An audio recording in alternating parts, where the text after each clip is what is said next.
when you're training for road cycling and when you're commuting, they are almost two entirely different sports.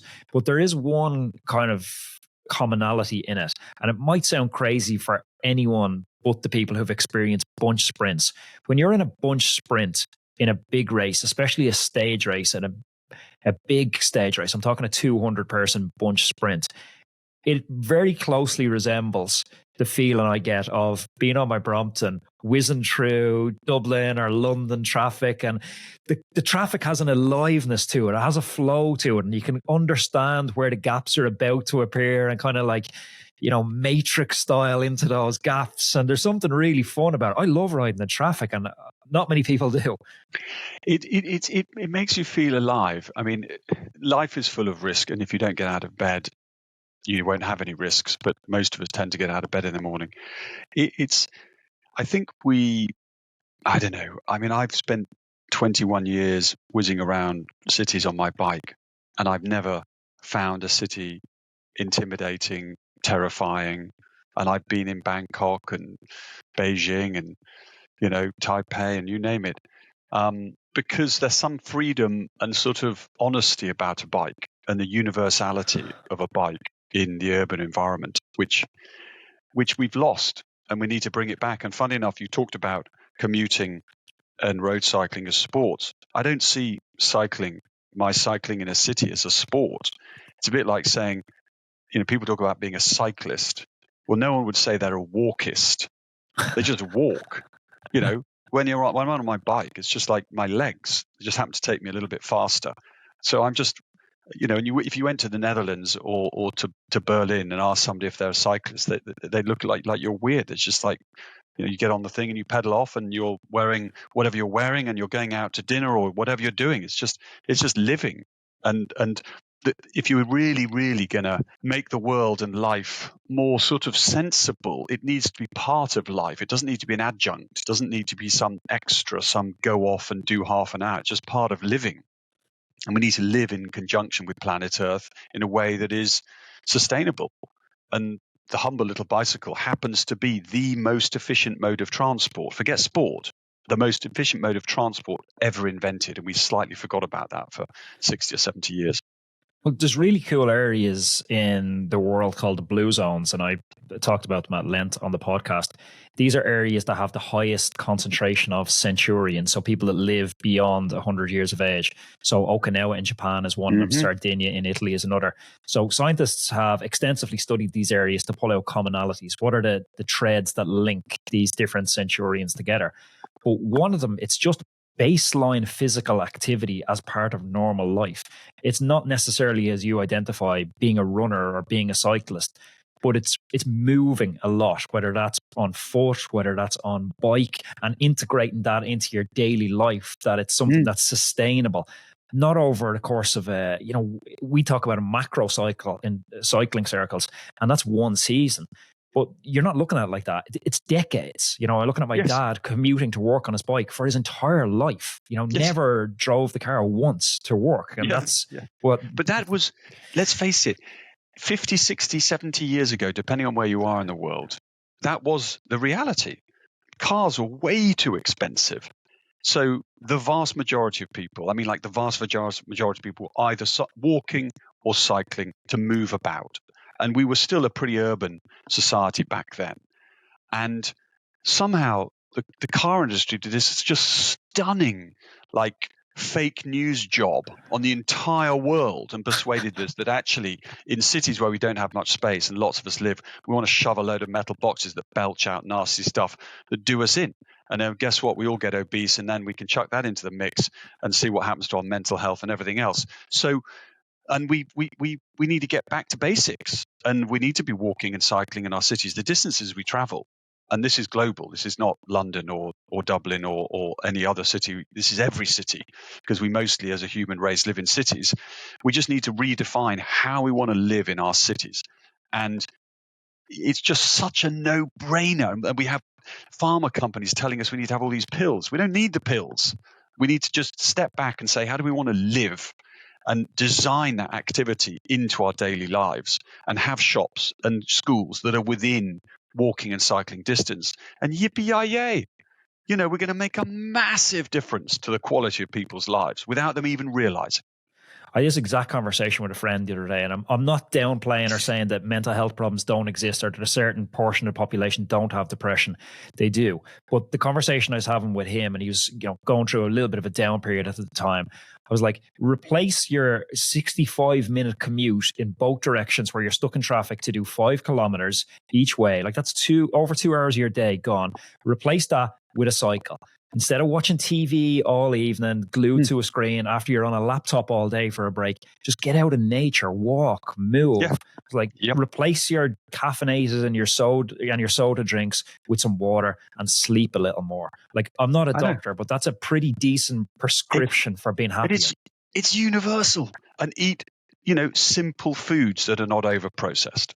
These things are so basic. And sometimes, I was chatting to some, banker, and they're the next big thing in our cities is flying taxis. They're pumping billions into flying taxis. Like, we don't need a flying taxi. It's going to make a load of noise. It's not an efficient mode of transport. They're buzzing all over the city and dropping out the sky, or they won't drop out the sky. That's exaggerating. But still, we can walk. We've got legs. The distances we travel is like less than 5 kilometers, most journeys. And we've experienced this through COVID. COVID was a tragedy on a most ginormous scale, but it did have an enlightenment to it. And the enlightenment was in cities where people got a glimpse of what urban living could be like. It's like the chimpanzee that's asked if it's happy in its cage. Of course it's happy. It's only ever been in its cage. It gets the odd banana, it swings about, it loves it. Then you let it out into the forest for 2 or 3 months, you pop it back in its cage and say, you happy? It says, no, I'm not happy. It's crap in here. I want to be back in the forest. And that's what we had in lockdown. We had cities where suddenly, children weren't grasping to their parents' arms so that they didn't jump into the road. Roads were free of traffic. Communities came out and got to know each other. Room for, spending quality time, eating, drinking, socializing. In many cities in China, they could see the blue sky for the first time in 25 years. This is not a joke. This is real, and it's not even expensive to deliver it, and people want it. And the political pressure from citizens, and it's reflected in Paris with the changes they're made, and even New York or LA. There's a big movement, a change of redesigning our cities for health and happiness. When I think about everything you're saying there, a quote just comes into my head. We're talking about, people having these expensive cars to do 2-kilometer trips, to, overconsumption of processed food. It's this idea, I think it was a William Butler Yeats quote, where so some of your names into that one. So it's nice as well. Must be something bit of symmetry. So being well adjusted to a broken society isn't a measure of health. And I think about all you're saying there, and I think about how well you've positioned Brompton in this whole paradigm, because when I think about the bike industry, it's largely how do I say this without being too derogatory? It's largely a fashion-based industry where trends change from year to year. I get a sweater this year and it's out of date next year. I get a bike this year and it's all of a sudden Campag have brought out the new Super record, and now my old Campag record is out of date. My Brompton sits downstairs underneath the stairs. It's 6 years old, but it's basically the new Brompton. Well, but this is the point. If we're going to coexist on planet Earth, we need to be careful about resources. Be that eating meat, because that uses a lot of resources. We've got to eat a little bit less meat. Don't give up meat if you don't want to, but just eat better quality and a bit less. If we're going to buy stuff, buy better quality stuff that's really well considered, really well made, that can be repaired. We design out obsolescence in our bike. We don't design it in. So we've got spares for bikes that are 20, 25 years old. And then we can still have a great time. We don't have to all mope around in Hessian underpants, chewing on, I don't know, something that is not particularly palatable. A tiny change in how we go about our life will deliver more happiness, more health, and allow us to coexist on planet Earth.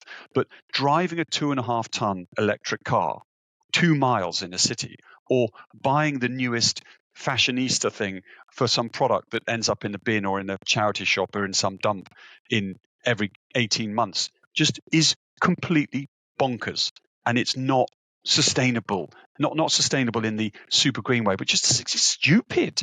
Just buy less. Half the stuff we buy we never needed in the first place. Buy quality, upcycle. I mean, it's so simple, and yet because we have this enormous desire from capitalism in many respects to just consume, and we're told, oh, unless you get this, you're no good. No, rubbish. I mean, I've got I've got a biro here that I was given when I was 16. It's still working fine, and I change out the biro bit when I need it. I mean, it drives me potty, but Brompton is about creating something that is useful, that lasts a long time, and things that last a long time that have been useful in your life, you care for, that they add value, you cherish them because they've really given more than you ever thought. And that is what a brand is. A brand is where it genuinely has had a positive impact and you value it. And when you look around in your life, how many things do you really, really value that you've bought? Not many. It's funny, we're considering moving to a warmer climate. Myself and my girlfriend's full time on the podcast as well now. She left her job in Big Pharma, and it's been an amazing lifestyle change for us in the last 6 months. But we're considering going somewhere warmer to do the podcast for the winter period. And I was like, well, what would I bring with me? There's not that many things, but the Brompton is one of them just because it's of its utility. But from a business point of view, how does this work? Have you because you have your cost of acquiring a customer like me. You've acquired a customer. I would say I am now a Brompton customer, but I've only ever had one transaction with you. I've punctured my Brompton once. We don't want any more. Fixed the patch. Yeah, perfect. Keep it going, and it'll last you 10 years, 15 years. We are making 100,000 bikes a year. We live on planet Earth, which is totally screwed up where most of the people live. And we're trying to develop cool, new, interesting, broader products that open ourselves up, like the electric Brompton, to a wider audience. But we haven't even scratched the surface. We don't need you to buy anymore. We don't want you to buy anymore. What we want you to do is love it, but tell your friends how bloody brilliant it is, and engage with them that don't see themselves as a cyclist, that are intimidated by maybe what they see on telly as being too hardcore, and say, no. Do you know how to ride a bike? Did your parents teach you? Most parents did, thankfully. Get on the Brommy. It's not intimidating. It's the most unintimidating bike. If you don't like what you're doing, just take it up, get off it, fold it up, jump in a bus, and just take those first little steps, and you will rediscover this freedom, happiness, simplicity, and just joy of cycling. And it's totally universal, and it's not elitist, and it's for all. And that's all we're trying to do. And our mission isn't to make EBITDA. Our mission is not to have some enormous float. It's to create urban freedom for happier lives. That is the raison d'etre of this little company. And it's measured in impact. But it's amazing when you have that central guiding light. And I think that's a lesson for a lot of us listening as well, because you can have that. What is that central guiding light you have in your life, in your business, in your career? Because decisions start to become really easy when you look at it like that. For me, with the podcast, the goal has never been to make 100K a month. The goal's been to have impact, and impact I'm not talking about impact in the sense of TikTok videos. There are 10 million people can watch a 10-second TikTok video. There's no impact there. I want to have a depth to the impact. I want to have long form conversations at a time when long form isn't as valued as it used to be, that meaningfully change people. And, I'll get one or two messages every few months from someone that's been in a bad spot and they've listened to a certain podcast and it's connected with them and it's changed the direction of their lives. I'm like, that's why I'm doing that. So I can totally, I'm totally behind your kind of idea of having that central guiding light and using that as your framework for making decisions. But it's bigger than that, because if every business is not taking that approach, they will not have customers in 10, 20 years' time. The challenges we face on planet Earth are going to start cranking up. I mean, it's not like they aren't already cranking up. 40 degrees on 3 days in the UK last year. That's just madness. But this is the beginning. So the consumer is king. Doesn't matter whether you're a bank, whether you're in pharma, whether you're making bicycles, whether you're in a podcast. If you are not somewhere in your DNA trying to make the world a better place, Nobody's going to give you any time. No one's going to give you any of their money, because we will be, as a planet, under pressure.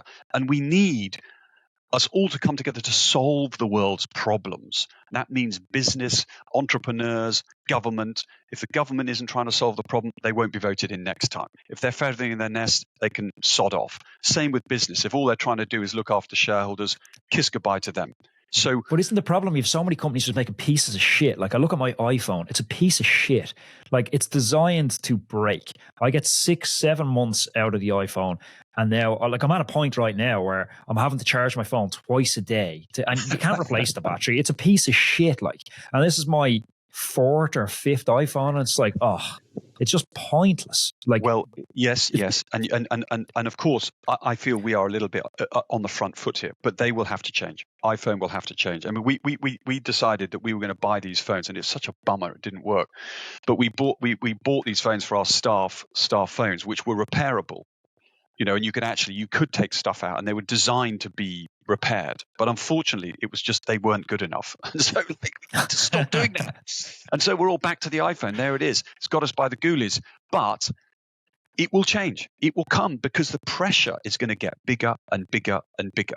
And so if a business isn't thinking along those lines and isn't working out how it can build a business that's sustainable and that isn't just flogging more and more stuff and extracting more value out of poor planet Earth that can't sustain it, and whether we pull it off or not, we won't quite find out. But the pressure's going to build. And for us, our message is about we want to create urban freedom for happier lives. But it's even bigger than that, because if we can be fair, we're not perfect. I mean, I am a complete rolling sodding disaster as a CEO, but we do care. We care about our staff. We care about the planet. We try and do our bit in a positive way for the community.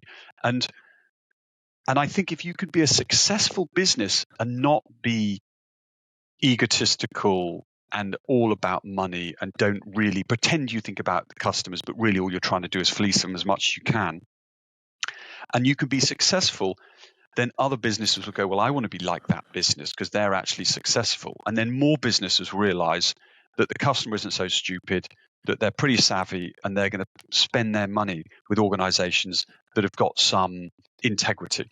But this is why I'm so excited to talk to you today, Will, because I'd seen a kernel of this in our last conversation. And I know we've so many listeners to the podcast who are CEOs, venture capitalists.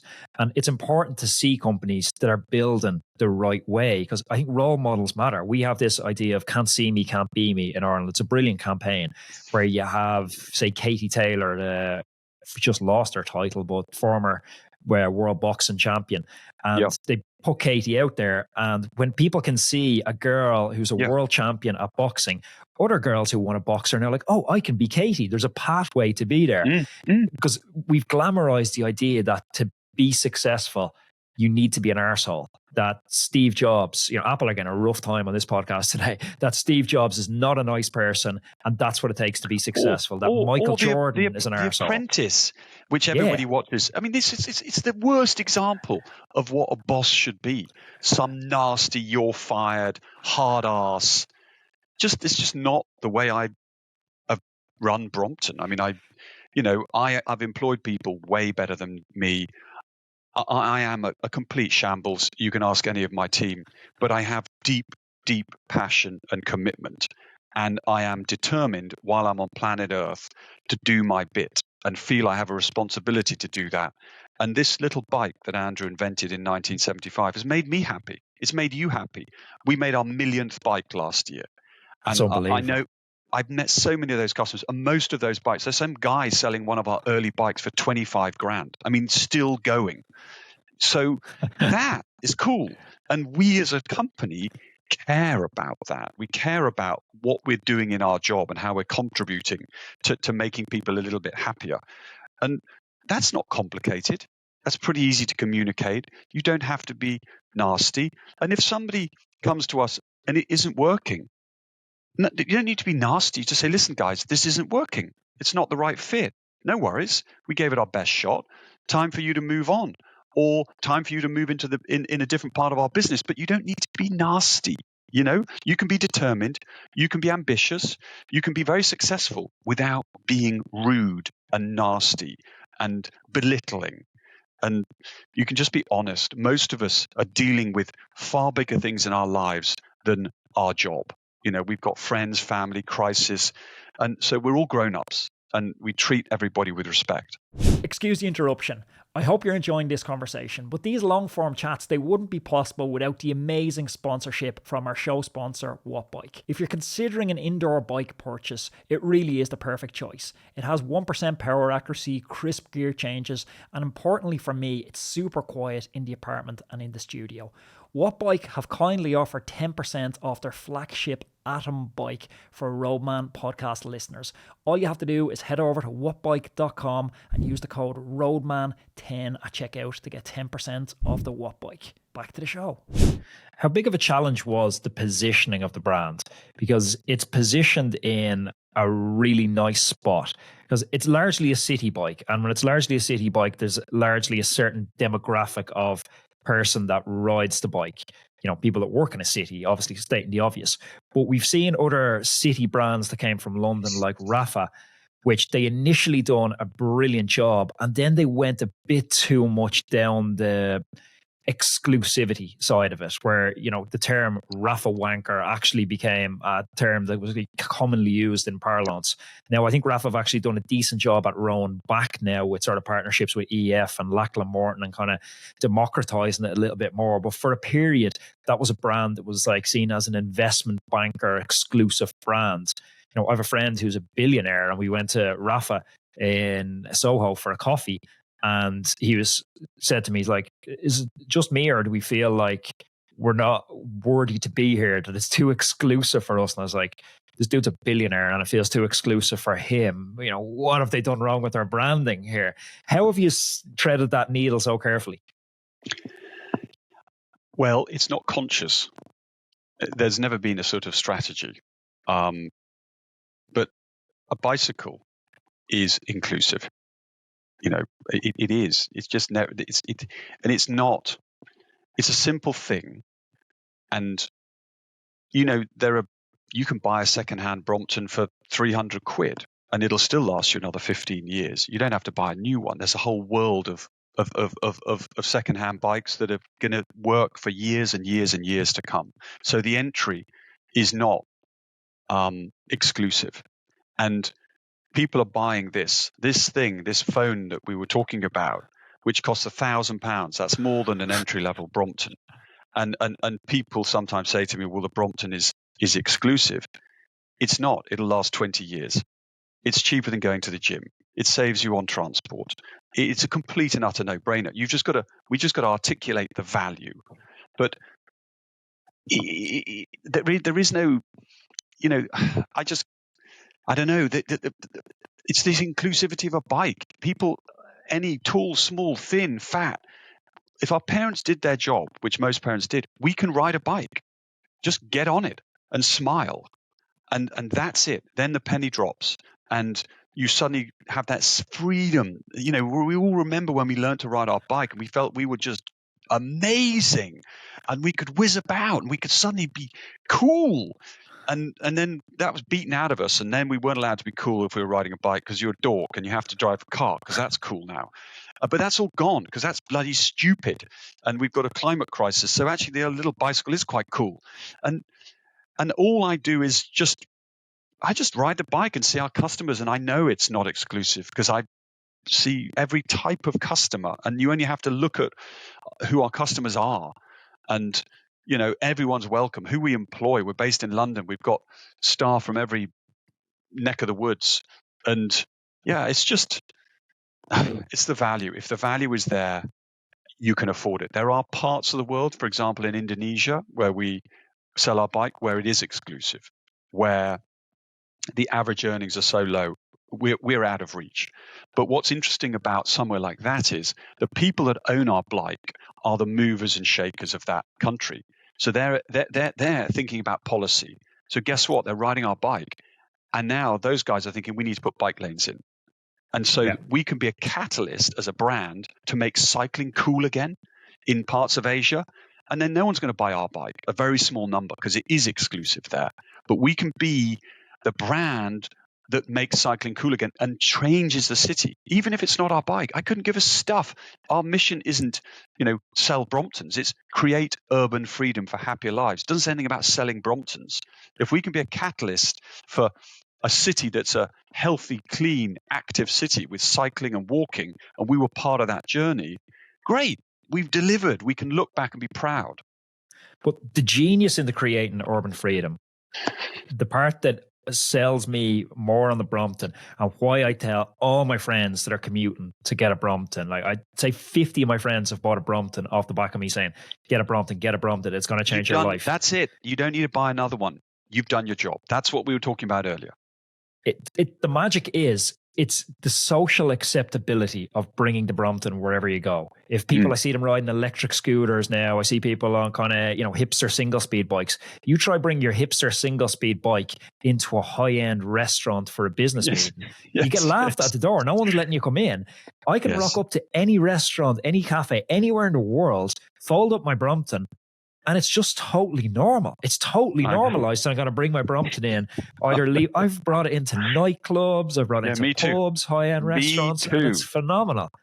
Yeah. Was that accidental, or how did that come about? That it became? This is accidental. I mean, but it's accidental in some respects. But it comes back to our customers have done that for us because they are passionate about the product.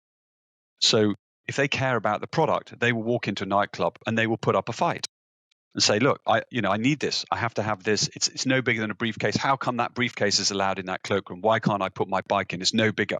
Because they love the bike. The bike is part of them. It's part of their urban lifestyle. They want to ride home at 1 a.m. and cut through the city and zoom home on their bike. So they have stood their ground. And it's our customers, because of the passion for the bike, that has created this brand. It's not us. We haven't created the brand. We're way too small to do that. But our focus on creating a useful product, and the passion that flexibility and usefulness has delivered to our customers, that is where the brand is. And it's through the customers that the brand exists. And that brand is nuanced in different parts of the world. It's not universal. How the bike is used and where that city is, not even country, is on the journey of moving from initially recreation into more cycle lanes, people beginning to cycle through to the full-on, Hamburg, Copenhagen, fully integrated, active travel in a city. And it's in different places in different parts of the world. There's one innovation that I would like to see on the Brompton. If you puncture the rear wheel on the Brompton, for me, it's a taxi home. I'm just like, it's delivered. It's delivered. You need to just, do your research. Go and have a look at a P line. You don't need to take the chain tension off. Boom, boom. Straight out it comes. In with the other. Done. So my suggestion was going to be tubeless. Oh, well. Hold that thought. It's coming. I'll buy your new Brompton if a tubeless comes. I will sell my old one. No, you won't. What you'll do is you'll buy a new rim. You don't need to change the bike. If we did do that, you just take the old one out and stick it. You've got memories with that bike. You don't want to let go.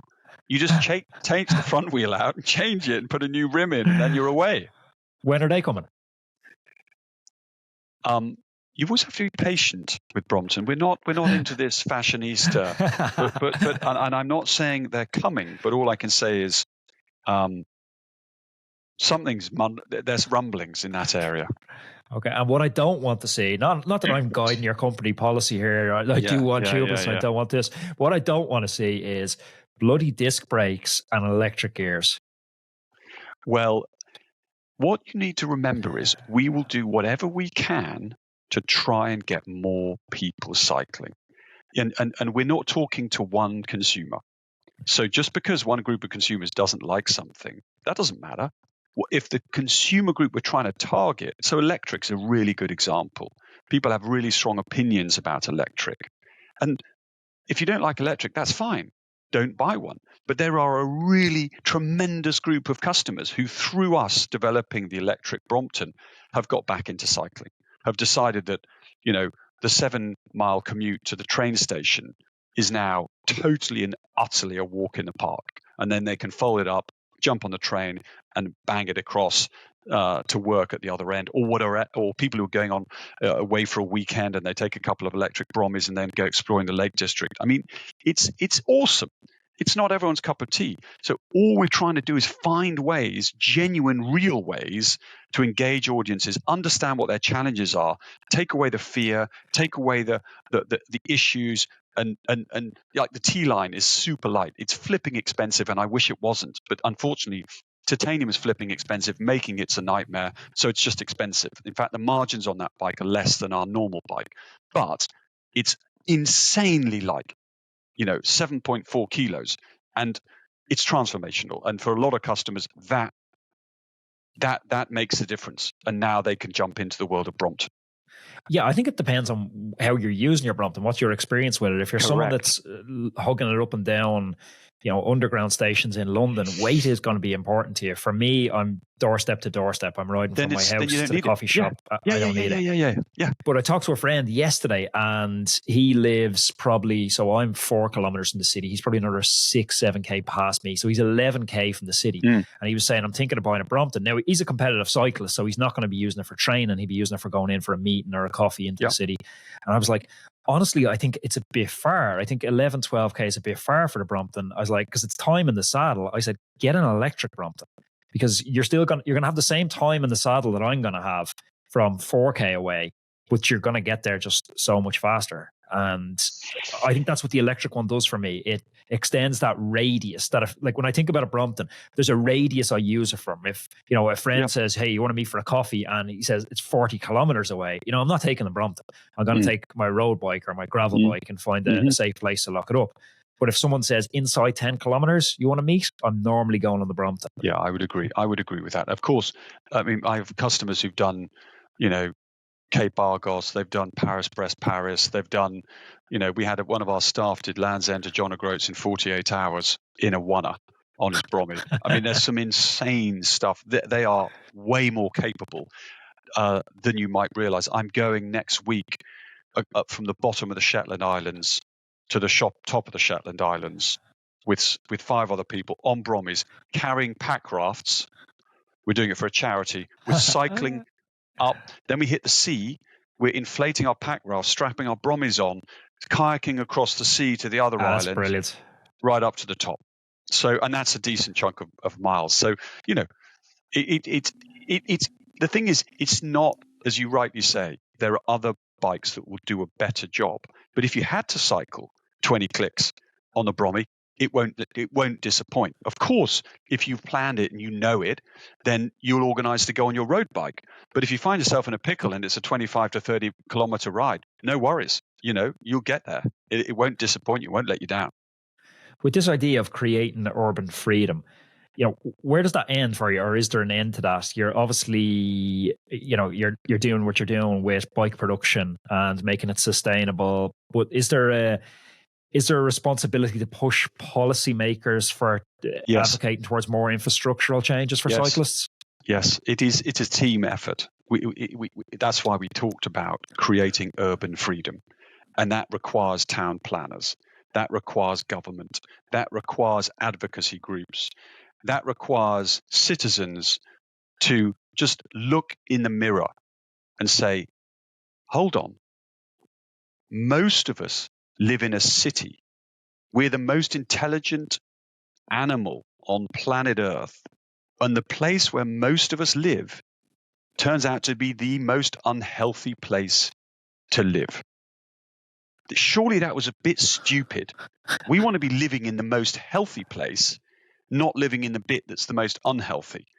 But it doesn't need to be that way. The air quality in cities could be beautifully clean. They could be active. They're full of art, architecture, great stimulating gatherings of people, innovation. And so we're that close to getting it right. But for 70 years, we've got it wrong. The mental health, the physical health in our cities is the worst by far, than anywhere else. So that needs to change, and it's got to be driven by the people that live in the city. You've got to take responsibility for how you might want the next generation to live, because this is not a 3-year turnaround. This is a 15 to 20-year turnaround, but it's entirely deliverable. But as citizens of cities, we need to take, and not just a citizen of the city, for those of us that, spend our time, you living just outside the city, your air quality will be extremely good, but you're spending a huge amount of your time in the city. So we just got to not accept being delivered an outcome to generations to come that's dross. It's got to be putting humans first, designing cities around the people that live in them. We can make creeping changes in all sorts of directions, and you and me could have a 10-hour podcast, and we still probably wouldn't run out of small little ideas to make the situation slightly better.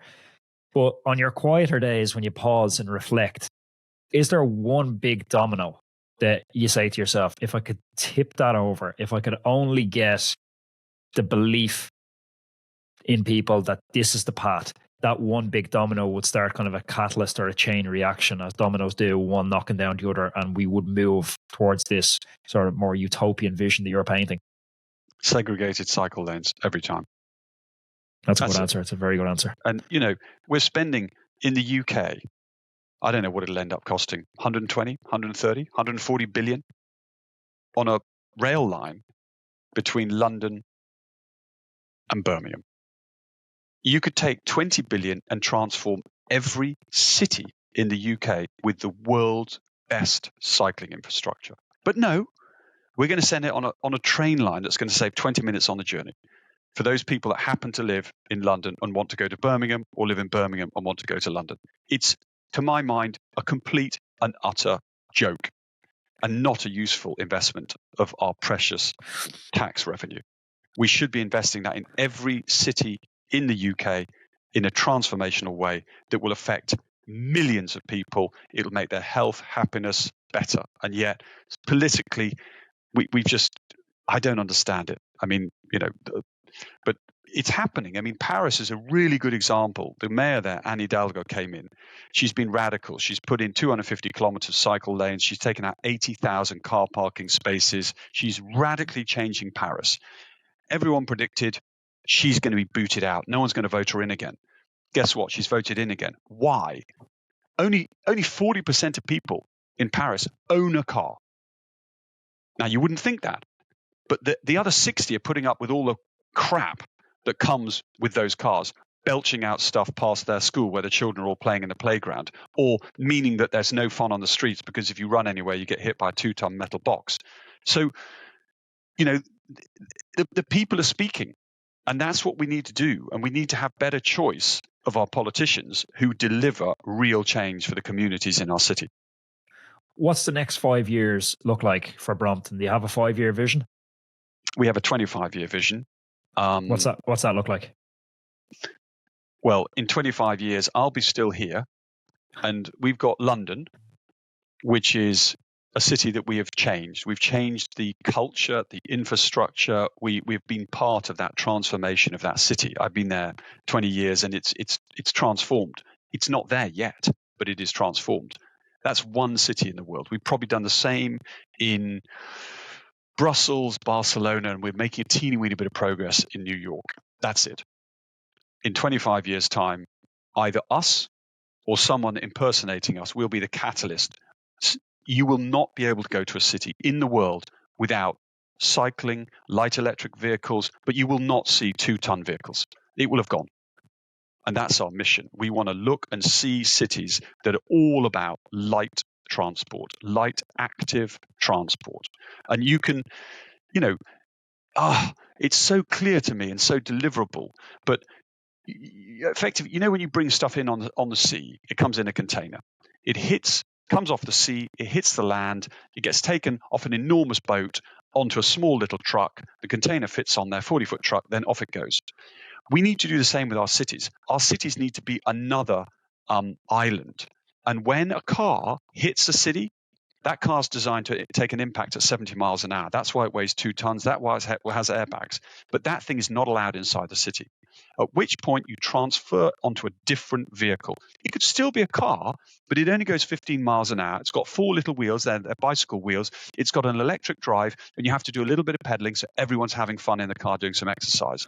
But you cannot take a 2-ton, 70-mile-an-hour roll cage into a city. Similarly with those trucks. The trucks hit the edge of the city, you break them down, they go on little 4-wheeler, vehicles that take the stuff into the city. The city is a 10, 15, 20-kilometer radius. It's nothing. But you do not let those things in. And then those little vehicles that are whizzing about are all smart. They've got sensors. Children can rush across the road and they'll just stop. They're only going at 15 miles an hour. They don't have much momentum because they don't weigh so much. And that is putting the person at the heart of design. The technology exists. It's the political will, and it's the ambition of every one of us that lives and engages in cities that need to change it. I love that, Will. That's a brilliant place for us to end. It's a beautiful, compelling vision for the future. Will Butler Adams, thanks very much for joining me on the Roadman podcast. My pleasure. If you enjoyed that episode, please press here for another conversation that I know you're going to love. And don't forget to subscribe to the channel and share it with your clubmates.